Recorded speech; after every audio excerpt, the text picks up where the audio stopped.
আসসালামু আলাইকুম রহমতুল্লাহি ওয়া বারাকাতুহু। প্রিয় চাচারা, এই গাছটা হেনা লাগাইছে, কিন্তু লাগাইছে আলহামদুলিল্লাহ ভালো, কিন্তু হেনা তো আর নাই। এই গাছটা হয়েছে পুরুষ। কিভাবে বুঝলেন পুরুষ?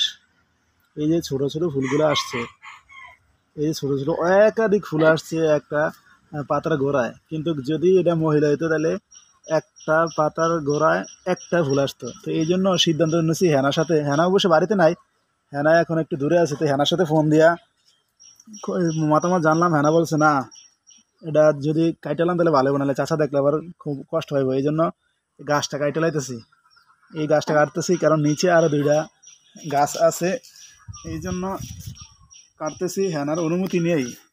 আপনার মনে কোনো কষ্ট নিয়েন না, এটা অনেক কষ্ট করে গাছটা লাগাইছিলাম, অনেক মায়া লাগিয়ে। যে এইখানে দেখেন আরেকটা গাছ, আবার দেখেন এই যে একটা গাছ।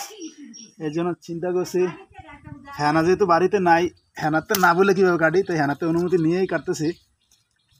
আবার চাচাতে অনুমতি নিয়েছি, সুতরাং কোনো সমস্যা নাই। যেহেতু আরেকটা গাছ আছে, আশা করি দেখি এই গাছটা মহিলা হবে, কারণ এটা গাছটা রাইখা লাভ নাই। তো আশা করি সব ভালো থাকবেন ইনশাল্লাহ। আপনাদের বাড়িতে যখন দেখবেন যে এরকম, হ্যাঁ, ডোগার মধ্যে অনেক একাধিক ফুল, হ্যাঁ, তাহলে আপনারা কী করবেন, গাছটা একদম চোখ বন্ধ করে হেনার থেকে অনুমতি নিয়ে এই গাছটা কেটে ফেলবেন। কারণ এগুলো কী গাছ, এটা পুরুষ গাছ। ঠিক আছে, তো আজকের মতো এই জীবন যেতেই, আশা করি ভালো থাকবেন। আসসালামু আলাইকুম রহমতুল্লাহ।